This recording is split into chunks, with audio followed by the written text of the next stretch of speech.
Thank you. And with that, we move on to our next session.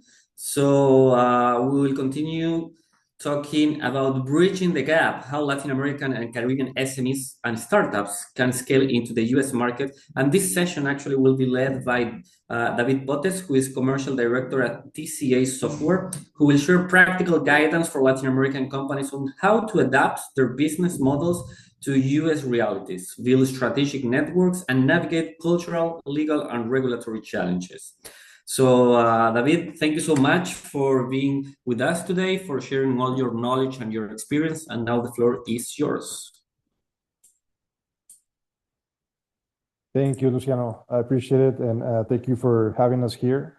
I would like to introduce myself, just talk a little bit about my life as an entrepreneur and working with an organization that I'm going to present to you that is called TechRanch. And first of all, I've been working in the healthcare sector practically all my life. I come from a family that has been working in healthcare. And around 2016, 16, I started to build my first startup that was called Apollo Health. And basically what we were doing is building better relationships between healthcare providers and patients. And in 2018, I saw an opening for a venture program that was led by TechRanch. And I didn't know anything about TechRanch at that point. It was led by a man I didn't know at the moment called Kevin Coyne. But it was interesting because the opportunity was about doing a soft landing in the Texas market, specifically in Austin. And so I participated. I believe there were around 400 Mexican startups that participated in that program. I'm sorry, that applied for the program. And I apologize, I forgot to mention, I'm based in Monterrey, Mexico. But at the end, only 10 companies were selected for that program. Unfortunately, we were one of those companies. So during that time,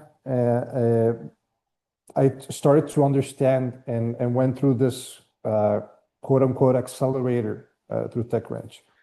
And our story was really interesting to how through TechRanch we started to understand the US market, specifically the Texas market, and all the things that we needed to do a soft landing in the US. So as I'm sharing this experience with you, I'm gonna do a brief presentation of TechRanch so it makes more sense, so you have more context of what I'm talking about. And please let me know if you have any questions, if there's anything I can clarify or I forgot to mention or doesn't make sense. Please feel free to interrupt me and ask me anything. Right. In advance, I apologize for my rusty English. I haven't been speaking that often recently. So basically, what I mentioned is that TechRanch it's a accelerator based in the US. I'm part of the nonprofit associated with TechRanch, and I've been working with Kevin since that experience in 2018. Basically, it was. I'm gonna make the long story short. We went through the whole accelerator, and at the end, the opportunity was to present our solutions at a forum in the frame of during the South by Southwest in Austin. For those of you who don't know, South by Southwest is one of the biggest tech business events in the US. It has both sides, both cultural and tech driven, tech business driven, and we had the opportunity to present there, and it was an amazing experience. So one of the quotes that totally makes sense what we're trying to do is basically we're trying to find solutions and how to match those solutions with the problem with the market. So I like this William Gibson quote that says the future is already here, it's just not widely distributed yet. So that philosophy is what Kevin has been pushing in terms of finding solutions that are around the globe and how we can bring them, make bridges and connect them with the solution, with the problem. So there's this idea, this philosophy, that is how we work in the idea of many of the countries that we've been working with, because of the gaps in certain areas, certain industries, they have leapfrog effects, leapfrog developments in terms of technology, and how we can connect those solutions they've been developing to other markets. And like Kevin Cohen says, all the world problems have been already been solved. It's just a matter of connecting the entrepreneur with the solution to the market with the problem. So Tech Branch's mission is to support entrepreneurs, startups, scale-ups, and ecosystems, obtaining the relationship skills and resources needed to take their next steps and reach their full potential. We've been working with over 6,500 entrepreneurs over 42 countries, and we have already helped deploy over 750 solutions. Part of our vision is how can we have shared prosperity brought through the cooperative work of ecosystems of worldwide entrepreneurs. We believe widely in a collaborative economy, and how we can join forces and create synergy to create solutions. Our mission, like I mentioned, is to support entrepreneurs. And let me talk to you a little bit how Tech Branch started. Basically, this is a photo of Kevin around 1994. One of his first jobs was working with a bank in Guadalajara, Mexico.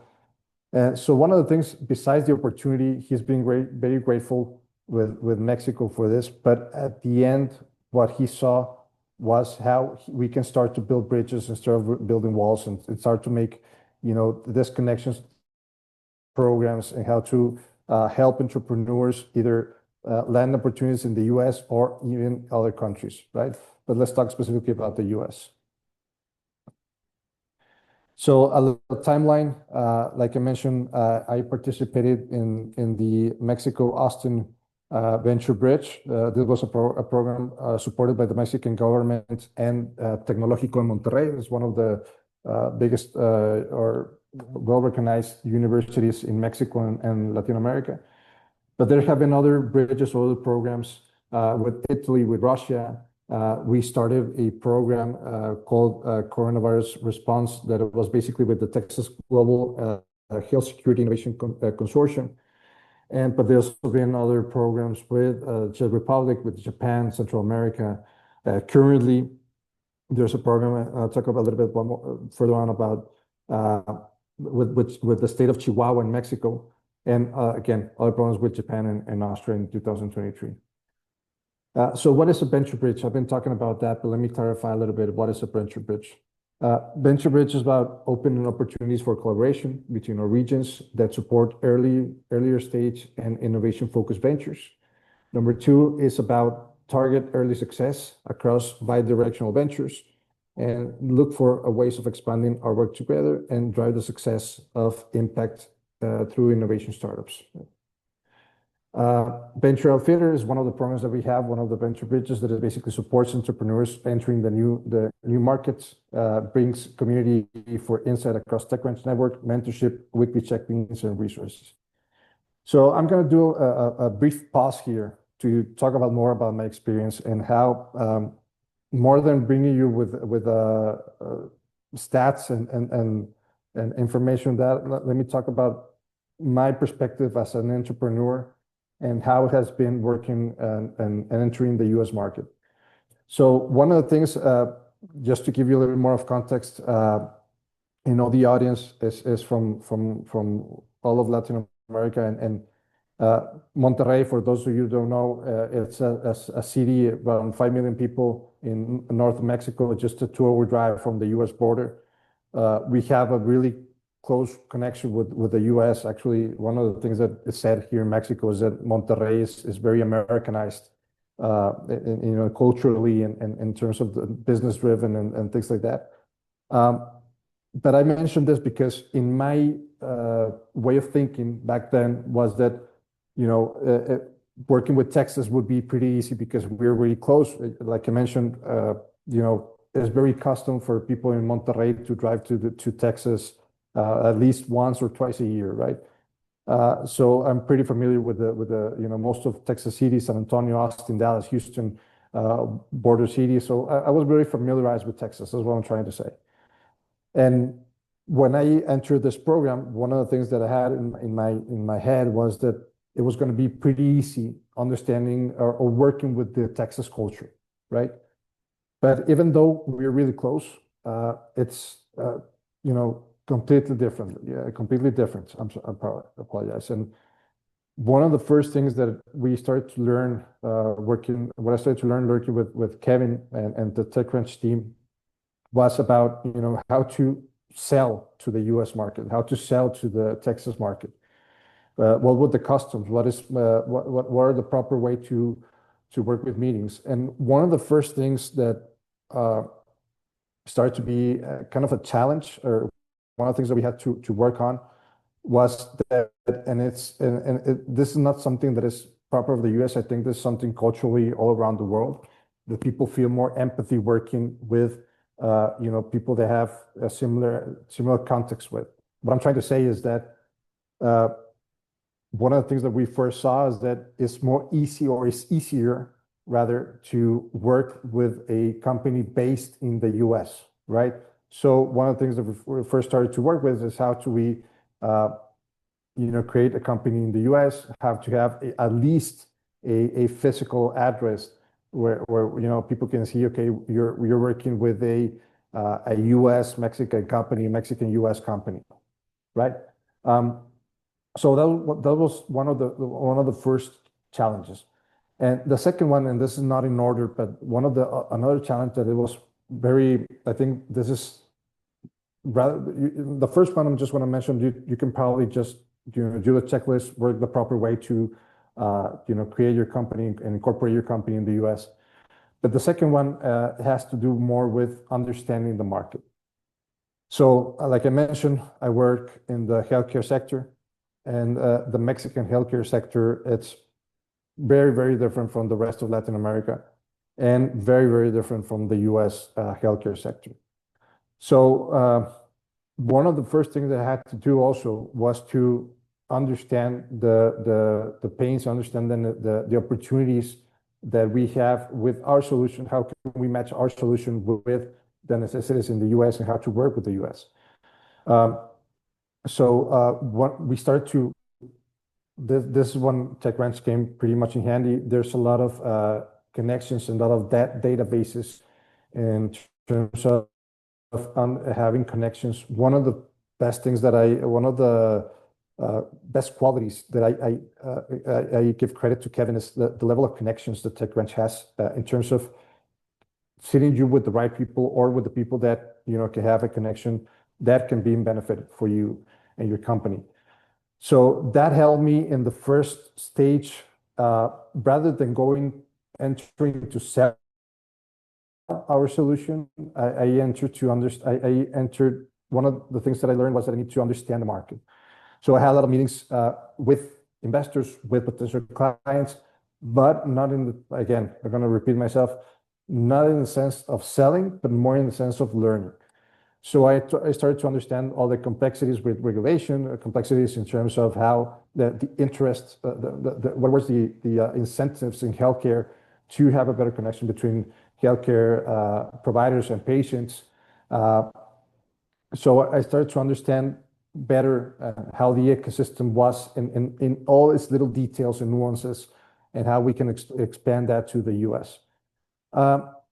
So in that sense, and I could get a little more into the details about how to, all the different resources that you can find in terms of helping your startup. One of the things that I will say is that there was a before and after going to the venture program, both in ourselves, and this helped also for us here in Mexico, but in how to, again, sell to the US market, and how to have a better relationship with the US market.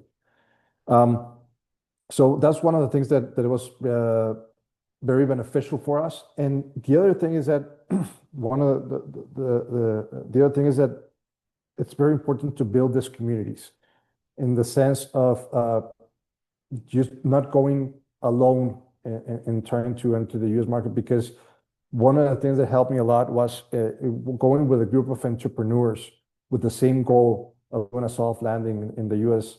is that you start to find different solutions for problems that either you haven't foreseen yet or that you're facing and a partner of you or a peer of yours is already solving, right? So that's another important thing that I wanted to mention. Just going to go really quick through the rest of the presentation. Basically, TechBranch has different programs that help you do the soft landing in the US market. Like I mentioned, there have been different programs that TechBranch has been working with Mexico, Australia, Canada, Italy, working with the state of Oklahoma. You can see the different countries that we've been working with. I'm not going to go deeply through these programs, but like I mentioned, there's a program that will work with the Czech Republic. There's currently a program open right now with the state of Chihuahua and the state of Texas. This is with the Ministry of Innovation and Economic Development of the state of Chihuahua. And it has helped different startups to, like I mentioned with the same case that happened with me, to enter the Texas market. And this is a program that is ongoing currently. There has been other programs with Norway, Czech Republic. I'm going to go really quick through this ones.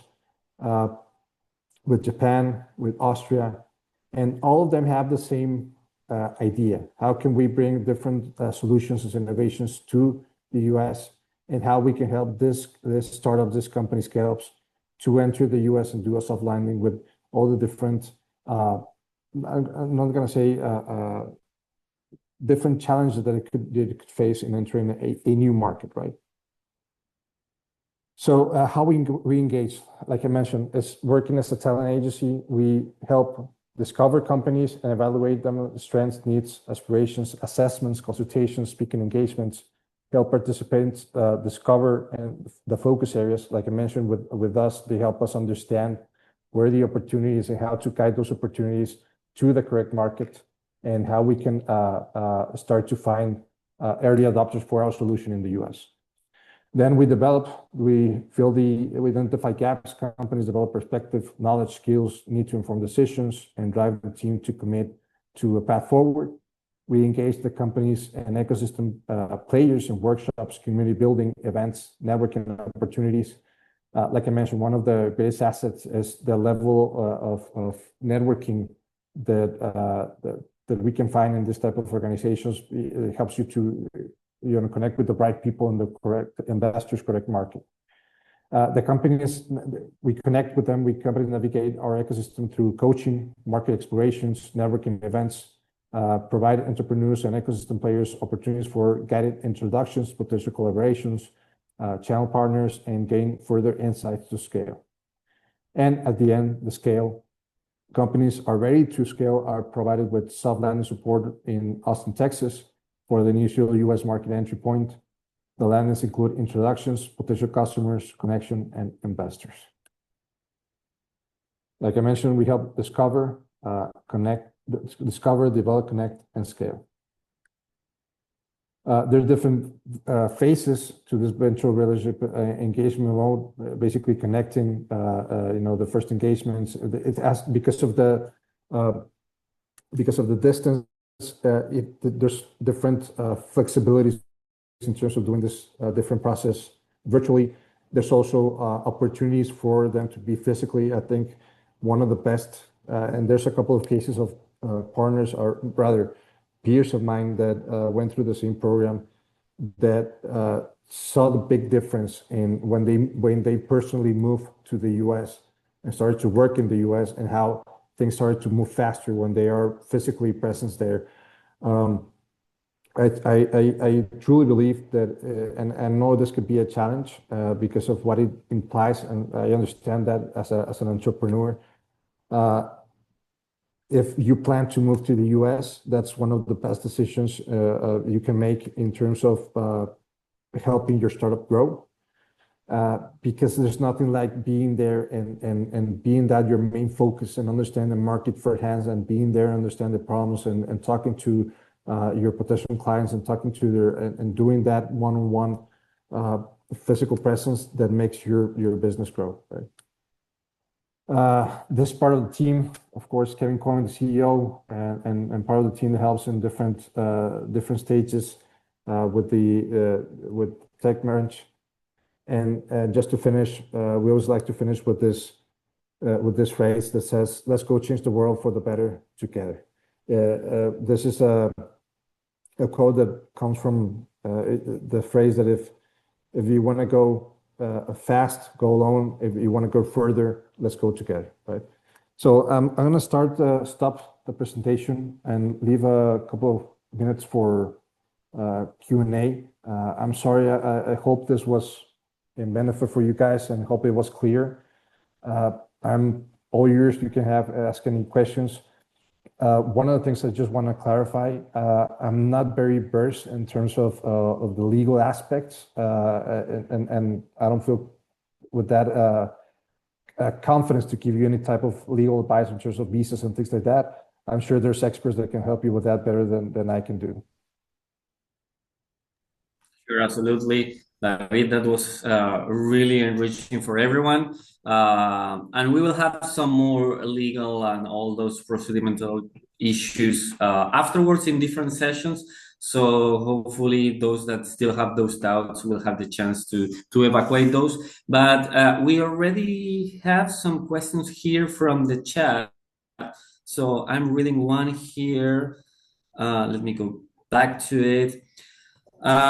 David, for you, how important is building local networks compared to adapting your business model itself? I'm sorry, Luciano, can you repeat the question? I apologize. Yeah. How important do you think it's building local networks compared to adapt your business model? Okay, so I believe if I'm understanding correctly, I believe there are two different questions. I do believe you have to build local networks. I do believe you have to build ecosystems. You have to build connections. Some of those connections probably won't be a business that could probably potentially. So let me rephrase my answer. I truly believe in first building relationships, and then the business will come. And I think that if you build those networks, you build those connections, the business is going to run easier. It's going to run faster. It's going to run more for a long term. And for adapting your business, I do believe you have to have some type of flexibility. Let me talk in both sense. Both in us entering the US market, we had to adapt our business. It's just a different sector in terms of comparing it with Mexico. But let me talk on the other side. I've seen a lot of companies from Latin America enter the Mexican market with this idea. I've seen companies from Colombia, from Argentina, from Brazil. And again, I'm talking just only about the healthcare sector that have this idea because Mexico is 3 times the population of Colombia, for example, that the solution they have in Colombia is going to be a bigger success in Mexico. But you do need to understand the complexities and the nuances of each industry, even inside of each country. Texas is different from California. It's different from other parts of the US. So I do believe you have to have some room for adaptability in your business model and even sometimes even your product. Super clear. And maybe one more question from Catherine that she just dropped here. It's what would be the first step in order to approach this kind of accelerators for Latin American SMEs? So, I mean, you can. There's a couple of programs that right now there are starting to. I'm hopefully going to launch in the near future. Not currently we're working a program with the state of Nuevo León. But this is one with Chile, one with Argentina. I would suggest there's also open programs with TechCrunch. So you can, I'll share an email with you. Just give me 1 second. You can send an email to Emma Reyes, and she's gonna guide you in what would be the best program you can join for, depending on your particular needs. Let me just. I'm gonna spell it, and I'm gonna write it also. It's EA at techranchaustin.com. I don't know if I can share it here in the chat. Let me see. Yes, here I'm gonna share in the chat. You can send Emma an email, and she will be a perfect guide for you in which of the programs that will best fit you and the stage that you're working with. Perfect. Great. I just also drop it in the chat there for everyone. So, David, thank you so much for sharing all your expertise, your knowledge every time that we have this kind of programs and events. Always, when we have the real experience of another entrepreneur who managed to go through all the process that means internationalizing their own businesses, it's really much appreciated. So I really appreciate all your effort and taking the time to share your experience with that. So thank you so much. No, thank you, Sano. And just to end, I'm going to share my email, my work email, and you can look me up also on LinkedIn as David J. Potes, David J. Potes. And if you have any questions, I try to make it as quick as possible here in this presentation, but if you have any questions, anything I can help with, I'm always happy to help and just share my experience.